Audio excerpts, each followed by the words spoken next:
Jadi wajib kita mempelajari namanya ilmu thariqat tasawuf.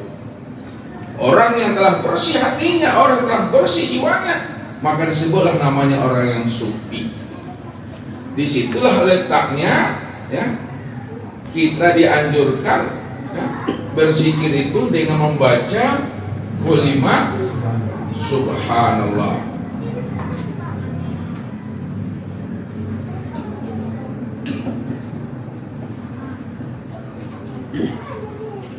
Jadi subhanallah itu Bapak Ibu dialamatkan dia ke dalam hati kita.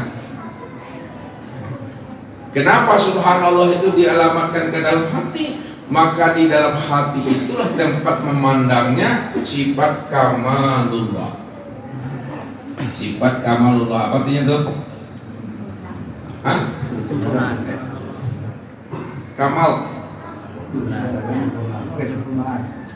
Ini kalau tidak kebesaran nggak sempurna. Apa artinya? Nah, sifat kesempurnaan Allah. Nah, di hati itu meletaknya. Ya, yang zahir menunjukkan yang batin. Jadi sifat kamalullah itu, ya, untuk membaca dan melihatnya itu adalah di dalam hati. Maka disitulah kita sucikan hati kita dengan membaca kalimat subhanallah. Jadi jangan Bapak Ibu membaca alhamdulillah, ya, membaca subhanallah, tapi nggak jelas alamatnya. Kan kita selalu tuh pakai tasbih, pakai tangan, boleh. Tapi ketika kita baca subhanallah, subhanallah, subhanallah, mesti tahu kita kemana kita tumpukan, kemana kita tujukan, kemana kita alamatkan kalimat itu. Jadi bukan keluar diri, ke dalam diri dia Bapak Ibu.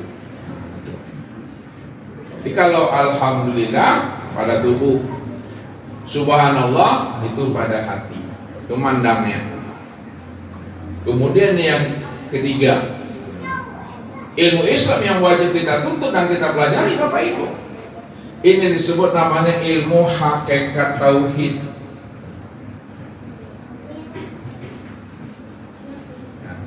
Jadi ilmu hakikat tauhid itu ilmu yang mempelajari bagaimana cara kita mengesahkan Allah,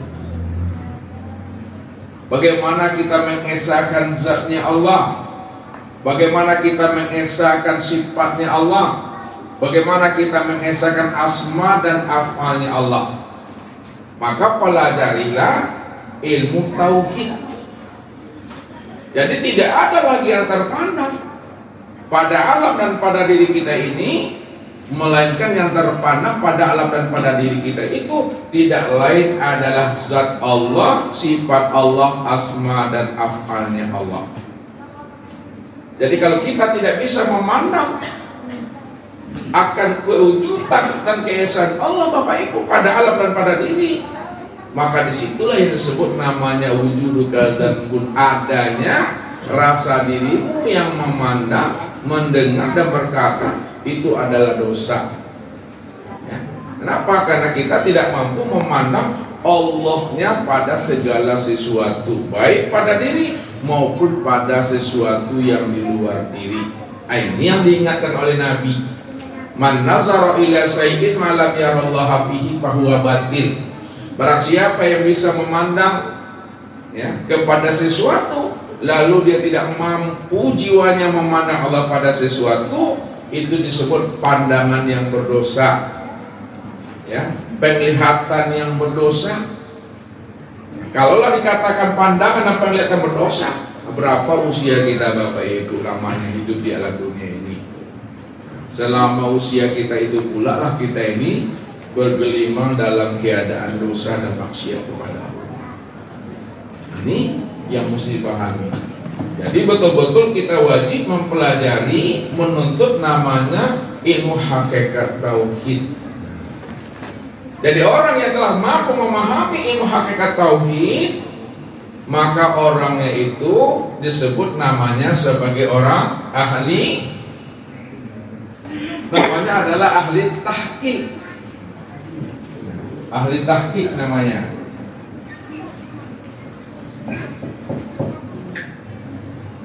Ahli tahqiq itu ahli tauhid. yang mampu memandang akan kewujudan Allah yang wujud semata-mata. Jadi tidak ada pandangan kita itu lepas daripada memandang Allah. Itu namanya ahli tahqiq, itu yang benar. Ahli tahqiq itu pandang yang benar namanya. Makanya kalau kita ambil pahamnya, ya, syariat ini, syariat fikih ini yang disebut namanya, ya, sebagai jalan yang zuhir namanya. Jalan zuhir menemui Allah, itu disebut namanya jalan syariat. Jadi syariat jalan yang zuhir, thariqat ini disebut namanya jalan yang batin. Sedangkan hakikat disebut sebenar jalan. Maka orang yang memahami tauhid dengan baik dan benar, maka disebutlah dia itu, dikatakanlah dirinya itu sebagai ahli tahqiq. Itu maksudnya. Jadi berilah, ya, diri kita, jiwa kita, ruh kita itu dengan ilmu tauhid itu. Jadi kalau pakaian tubuh apa namanya tadi? Fikih. Kalau pakaian hati, tasawuf. Kalau pakaian ruh, pakaian ruh itu adalah tauhid itu pakaian ruh. Jadi semuanya ada pakaiannya Bapak Ibu. Kalau tidak berpakaian dia, itulah nanti dia itu akan berbuat dosa dia. Ya, kenapa? Nampak auratnya, nampak aibnya dalam pandangan Tuhan. Ya. Jadi buktinya apa nampak aibnya, auratnya dalam pandangan Allah? Pada saat kita itu, ya, tidak mengenakan pakaian tauhid pada ruh itu, nampak aurat kita di situ. Sedangkan aurat makna secara hakikat itu adalah terlihatnya akan wujud dirimu yang merasa dirimu yang berbuat aja aurat. Itu makna hakikatnya. Walaupun kita tutup tubuh kita ini dengan baju, dengan celana, dengan sarung, dengan mukena, dengan gamis, apabila terlihat wujud diri kita di dalam kita sholat oleh Allah, kita yang merasa kita ini yang melihat, kita yang merasa diri kita yang mendengar, berkata, mengetahui, berpuasa, berkata dan hidup, kita yang merasa berdiri, yang ruku, tidak sujud dan duduk di dalam sholat, itu namanya bertelanjang di hadapan Allah, nggak sah sholat itu. Kenapa? Auratnya terbuka. Nah itu. Jadi tutuplah aurat secara zahir dan auratnya secara batin. Menutup aurat secara zahir itu pakai pakaian zahir. Menutup aurat secara batin memakai pakaian batin. Menutup aurat secara batin pakaian batin. Pakaian batin itu pakaian takwa. Itulah yang dikatakan tutuplah aurat kita itu dengan pakaian batin, itu iman, Islam, tauhid dan ma'rifat. Barulah tertutup aurat kita. Tak nampak diri kita ini oleh Allah bahwa diri kita itu yang berbuat. Jadi kalau masih nampak diri kita, ya, keceknya orang kita singkap, ya, nampak wujud diri ini oleh Allah, batal lah tuh, berdosa itu, ya, bertelanjang di hadapan Allah itu. Zahirnya bagus tuh, tapi batinnya tersingkap auratnya. Itu wujud diri itu yang katakan aurat itu. Jadi secara simpel memahaminya, aurat yang katakan aurat secara hakikat itu adalah wujudu kazanbun, adanya wujud dirimu yang merasa dirimu ada, melihat dan mendengar, berkata, mengetahui dan berkehendak serta hidup, itulah yang disebut aurat itu. Makanya tutuplah jiwa kita itu, ruh kita itu, diri kita itu dengan pakaian tauhid. Karena pada ruh inilah ya, terlihatnya sifat jalalullah. Nah, jadi di ruh ini terlihatnya sifat jalalullah. Jalalullah itu apa tuh Ibu? Nah, ini sifat kebesaran Allah. Ya. Karena pada ruh itu terletaknya sifat jalalullah, kebesaran. Makanya ketika kita berzikir, disitulah kita berzikir dengan membaca kelima apa? Allahu Akbar. Jadi Allahu Akbar itu untuk ruh. Kan subhanallah dulu kan? Alhamdulillah, Allahu Akbar. Subhanallah kemana diarahkan tadi? Hati. Ke hati. Kenapa ke hati Bapak Ibu? Karena di hati itu tempat memandangnya sifat Sempurnaan Allah. sifat kesempurnaan Allah, situ memandangnya. Kenapa kita baca Alhamdulillah itu pada tubuh? Karena pada tubuh itu tempat memandang sifat keindahan Allah. Maka arahkanlah Alhamdulillah itu pada tubuh, arahkanlah Subhanallah itu pada hati. Jadi kalau Bapak Ibu berzikir Allahu Akbar, Allahu Akbar, Allahu Akbar, Allahu Akbar, kemana letaknya Allah? Ruh, kenapa pada ruh? Ada apa pada ruh itu? Hah? Karena pada ruh itulah tempat memandang sifat jalalullah, kebesaran Allah. Itu letaknya. Ya. Makanya ketika kita sudah paham, sudah mengerti, ya, memakom-makomkan, mengalamatkan zikirnya, ya, disitulah sempurnanya kita di dalam berzikir. Sudah jelas alamatnya kemana mesti ditujukan. Tapi kalau tidak jelas alamatnya ditujukan ke lima zikir, tidak memberi hikmah dia. Ya, man amila bila ilmin dolal. Siapa yang beramal tapi tidak berilmu, tidak memahami kemana dimakamkan, kemana ditujukan amalan zikir tadi, maka amalan zikir tadi itu dolal, tidak memberi pengaruh, tidak memberi faedah buat dirinya. Itu sebut namanya hampa itu. Makanya setiap amalan yang kita lakukan itu mesti kita berilmu. Karena al ilmu nurullah, ilmu itu adalah nurnya Allah.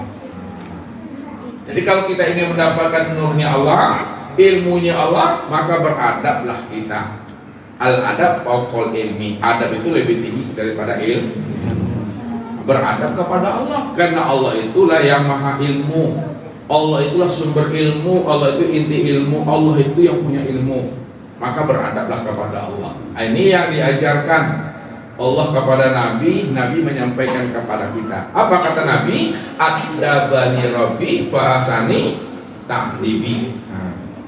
Adabku ini langsung Allah yang bimbing, Allah yang tuntun, dan akulah sebaik-baik dalam beradab. Karena Nabi itu langsung dibimbing dan dituntun Allah itu. Itulah maknanya wa ma yantiqu anil hawa in huwa illa wahyun. Ini Bapak Ibu memahaminya. Kemudian kalaulah kita tuntut namanya ilmu syariat, thariqat, ya, dan hakikat, maka barulah kita dapat hasilnya. Baru kita dapat buahnya. Kesempurnaan daripada ilmu syariat, thariqat, dan hakikat yang kita tuntut, itulah namanya ilmu ma'rifat hikmah. Ini yang Allah katakan, wa mayyutil hikmata mayyasa faqad utiya khairan katsiran. Barang siapa yang aku berikan kepadanya ilmu hikmah walaupun sedikit, itu lebih baik daripada dunia seisinya. Faqad utiya khairan katsiran, maka itu lebih baik bagi dirinya. Kalau Allah berikan kita ilmu hikmah walaupun sedikit, itu lebih baik daripada dunia seisinya itu. Terbukalah namanya rahasia tubuh, terbuka namanya rahasia hati, terbuka pula lah namanya rahasia roh itu. Ini yang disebut namanya ilmu hikmah itu ilmu sir. Ya, ilmu sir. Orang yang ahli dalam ilmu hikmah disebut apa namanya? Orang yang ahli dalam ilmu hikmah Ahli apa namanya? Kalau tauhid tadi disebut apa? Ahli tahqiq. Kalau ilmu hikmah disebut ahli apa? Ahli hukama. Hukama namanya. Ahli ilmu hikmah, ahli hukama. Ya, itu dia. Kenapa? Karena disitulah terbukanya rahasia alam ini, terletaknya rahasia Allah itu pada diri kita itu buka semuanya Bapak Ibu. Maka pada rahasia itu, disinilah kita dianjurkan membaca zikir itu dengan melafazkan kalimat apa? La apa? La haula wala quwata illa billah. Iya. Itulah rahasianya. Tidak ada daya dan upayaku, tak ada wujudku, tak ada sama pasar kalam ilmu kudatku, melainkan yang ada hanyalah wujud sama pasar kalam ilmu kuda iradat Allah semata-mata. Nah, pada sir itulah tempat memandangnya kita sifat apa? Sifat qaharullah. Sifat qaharullah Bapak Ibu. Apa artinya itu? Sifat keperkasaannya Allah itu. Jadi orang yang selalu istiqomah berjalan di atas jalan hidayah dan petunjuk Allah, mau dia masuk ke dalam Islam secara utuh, maka dia yang sampai kepada Tuhan, karena dialah orang yang selamat. Maka Islam ini artinya apa? Selamat. Islam itu artinya selamat. Kenapa orang Islam itu dikatakan selamat? Ini secara makna lagi. Ya, secara harfiah artinya selamat. Secara makna, kenapa dikatakan selamat? Tersirat pada huruf itu. Islamnya ada berapa huruf, Ibu? Hah? 4. Pertama apa? Alif. 2 sin. 3 lam. 4 mim. Lihat ini maknanya. Makanya kata para ulama, ahli agama, ya, ilmu kasab, kullu ayatin wa harfin wa nuqtatin minal Qur'an hikmah. Setiap ayat, setiap huruf, setiap titik dari Al-Quran itu ada rahasia hikmahnya, ada maknanya. Ya, makanya ada makna secara isyarat, ada makna secara ibarat, ada makna secara lataif, dan ada pula makna secara apa? Makna haqaiq. Itu dia. Kita lihat alif. Alif ini maknanya adalah Allah. Ya. Sin maknanya adalah salamun. Lam maknanya la ilaha illallah. Mim Muhammad Rasulullah. Itu maknanya. Kalau kita terjemahkan, Allah salamun la ilaha illallah Muhammad Rasulullah. Maknanya Allah menyelamatkan, salamun, Allah menyelamatkan orang-orang yang melafazkan, orang-orang yang mengamalkan la ilaha illallah Muhammad Rasulullah. Jadi kenapa Allah selamatkan ya orang-orang yang selalu dalam la ilaha illallah Muhammad Rasulullah? Lihat sin. Nah, sin ini ada berapa giginya nih? Nah, sin ada 3 giginya. Ini kan kalau dibesarkan. Yang gigi ini yang ini. Ini kan? 1, 2, 3. Lihat. Sin gigi yang pertama itu maknanya adalah syariat. Yang kedua adalah thariqat. Dan yang ketiga adalah hakikat. Jadi maknanya Allah menyelamatkan orang-orang yang berjalan di atas ilmu syariat, ilmu thariqat, dan ilmu hakikat. di mana mereka senantiasa menyatakan la ilaha illallah Muhammad Rasulullah pada diri sendiri. Yang selamat itu. Jadi Allah selamatkan kita apabila kita itu selalu berjalan di atas syariat, thariqat dan hakikat untuk menyatakan tidak ada Tuhan melainkan Allah, Muhammad Rasulullah pada diri sendiri. Ini disebut namanya syahadat apa? Syahadat diri. Menyatakan ya Allah dan Muhammad pada diri sendiri. Tidak ada Tuhan melainkan Allah, yaitu Muhammad Rasulullah. Jadi jelas orangnya. Jadi syahadat itu kalau dibagi berapa bagiannya? 3. Ya, 3. Pertama syahadat apa? Syahadat tauhid. Yang kedua? Syahadat Rasul. Yang ketiga? Syahadat diri. Kalau syahadat tauhid apa tuh Ibu? Syahadat tauhid. Mana bunyi lapasnya tuh Pak Wo? Asyhadu an la ilaha illallah.